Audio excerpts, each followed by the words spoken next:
अन्वय कोल्हटकर हे नाव खरं तर गेली अनेक वर्ष फिल्म इंडस्ट्रीला माहिती आहे. अभिनेता आणि त्याच्यासोबतच फिल्म अकाउंटिंगमध्ये गेले 10 वर्षांपेक्षा जास्तीचा अनुभव आहे अन्वयजींचा आणि त्याच अनुषंगाने आज अन्वयजी आपल्याला मार्गदर्शन करणार आहेत. अन्वयजी, सूत्र तुमच्याकडे. ओव्हरऑल आत्ता आपल्या वेळेची गणितं बघता, कार्यक्रम काही बाबतीत वेळेच्या याच्यामध्ये थोडा पुढं जातोय हे बघता, आपल्याला फिल्म मेकिंग ही एवढी मोठी प्रोसेस आहे. त्या प्रोसेसमध्ये पहिल्यापासून प्री प्रोडक्शन, प्रोडक्शन आणि पोस्ट प्रोडक्शन हे सगळी गणितं एकत्र बांधताना गोष्टी पुढं मागे होऊच शकतात. त्यामध्ये कॉस्ट ही सगळ्यात महत्त्वाची आणि मोठी बाब आपल्या डोळ्यासमोर येते. मला या सगळ्या ह्याच्यामध्ये तुम्हाला जर सांगायचं असेल तर तुमच्या फिल्म अकाउंटंटकडनं यू कॅन एक्सपेक्ट मोर. म्हणजे मला तुम्हाला सगळ्यांना एक प्रश्न विचारायचा आहे. Can I have your attention please? प्रश्न तुम्हाला आहे, जेव्हा तुम्हाला फिल्म अकाउंटिंग किंवा अकाउंटिंग इन जनरल हा विचार डोळ्यासमोर येतो तेव्हा काय पहिल्यांदा डोळ्यासमोर येतं? अकाउंटिंग म्हटल्यावर तुमच्या डोळ्यासमोर पहिल्यांदा काय येतं? कमॉन, मी आता स्टेजवर एकटा आहे त्यामुळे मला तुमचे थोडेसे रिस्पॉन्सेस हवेत. Budget. Okay, thank you. Budget.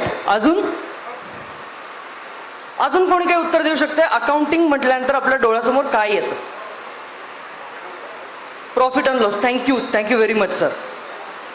Management. Perfect. So या सगळ्या उत्तरांना जर आपण एकत्र घेतलं तर अकाउंटंटकडे बघताना अकाउंटंट हा फक्त जो टॅलीत एंट्री करतो तो व्यक्ती नाही आहे. तुम्हाला you can expect more from your accountant. कारण अकाउंटंट, आपण एक अकाउंट्सची ओव्हरऑल व्हॉट इज अकाउंट्स हा प्रश्न विचारला तर त्याचं उत्तर हे आहे की तुमचं फायनान्शियल ट्रान्झॅक्शन्स असतात. त्या फायनान्शियल ट्रान्झॅक्शन्सला आपण एकत्र करतो, गॅदर करतो, त्याच्यावर प्रोसेसिंग होतं. ते प्रोसेसिंग झाल्यानंतर वेगवेगळ्या स्टेक होल्डर्सला रिपोर्ट दिले जातात. ओके, या सगळ्या प्रोसेसला आपण अकाउंटिंग म्हणतो. या प्रोसेसेसमध्ये आपल्याला सगळ्यात महत्त्वाचं लक्ष कुठं द्यायचं आहे तर सेटवरती आपला डेटा गॅदर कसा केला जातोय. ओके, एखादी गोष्ट आपल्याला क्लिअरली समजून घ्यायची असेल तर त्या गोष्टींचा आपण फरक बघितला की फिल्म अकाउंटिंग काय आहे आणि नॉन फिल्म अकाउंटिंग काय आहे हे ह्याच्यातला आपण डिफरन्स बघितला तर आपल्याला क्लॅरिटी येईल. कारण आपण निर्माते समोर बसलेले आहात. तुम्हाला जेव्हा एखादी कुठली तरी अकाउंटिंग टीम हायर केली जाते तेव्हा त्यांच्याकडनं काय एक्सपेक्ट करायचं आहे हे तुम्हाला माहिती असलं पाहिजे. कारण डेबिट क्रेडिट तुम्हाला समजून आता काही उपयोग नाही आहे, कारण की तुम्ही डेबिट क्रेडिट कधी बघणार नाही आहात. तुमच्या अकाउंटिंग टीमने तुम्हाला कसे रिपोर्ट्स द्यायला पाहिजे, त्यांना काय माहिती असलं पाहिजे, त्यांच्या ह्याच्यामध्ये बजेट हेड त्यांना सगळे माहिती आहेत का, फिल्म मेकिंगची ओव्हरऑल प्रोसेस काय असते. कारण ह्याच्यामध्ये भरपूर अशा बाबी असतात की ज्या जर तुम्ही फक्त ऑफिसमध्ये जर फक्त बिलं बघत असाल तर तुम्हाला फिल्म मेकिंग समजतच नाही. फिल्म मेकिंगमध्ये ऑन सेट भरपूर वेगवेगळे चॅलेंजेस असतात, हे तुमच्या अकाउंटंटला माहिती असले पाहिजे. ह्याच्यामध्ये आता मी जी प्रोसेस सांगितली की आपण पहिल्यांदा डेटा गॅदर केला जातो, नंतर प्रोसेसिंग होतं आणि नंतर त्याच्यावर रिपोर्टिंग होतं. नॉर्मल क्षेत्रामध्ये काय होतं, जिथं तुमचं अकाउंटिंग हे डे टू डे लेवलला चालू असतं अदर देन फिल्म अकाउंटिंग, त्या ह्याच्यामध्ये तुम्हाला रिपोर्ट्स हे मंथली, ॲन्युअली किंवा 6 मंथली दिले तरी चालतात.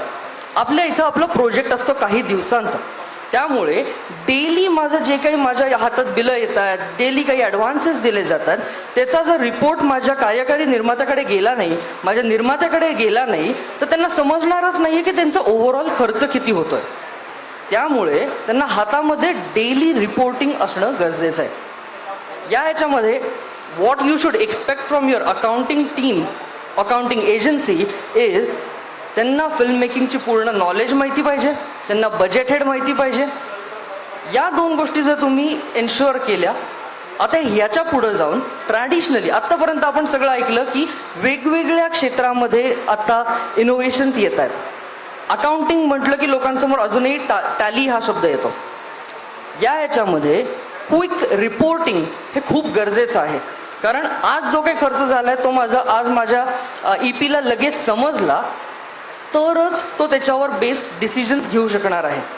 ते डिसिजन्स वेळेत घेतले तरच तुमची ही सगळी जी क्रिएटिव्ह प्रोसेस आहे त्या क्रिएटिव्ह प्रोसेसला मदत होणार आहे की बाबा ओके माझं आज इथं बजेट वाचलेलं आहे त्यामुळे मला हा जे जिमी जिपचा आपला तीन चार वेळा उच्चार झाला जर ईपीला माहिती असेल की ओके माझ्या कालच्या 2 दिवसामध्ये खर्च वाचलेला आहे तर मी हा जिमी जिप अलाउ करू शकतो आज जे एक्सटेम्पर आलेलं एस्केलेशन आहे ओके. सो या सगळ्या ह्याच्यामध्ये आम्ही एक सॉफ्टवेअर डेव्हलप केलेलं आहे तुम्हाला एक क्विकली ऑनसेट अकाउंटंटने डेटा एंट्री केल्या तुमच्या खिशामध्ये इट शोज यू की त्याच्या बजेटवर काय इम्पॅक्ट होतो. सेटवरती असलेल्या माणसाला अकाउंटिंग किंवा सेटवरती अकाउंटंटची गरज काय असते हा बऱ्याच वेळेला निर्मात्यांचा प्रश्न येतो की माझा एक हजारामध्ये माझा एक माणूस ऑफिसमध्ये बसून काम करतोय सेटवरती माणूस का वाढवायचा आहे खर्च का वाढवायचा आहे.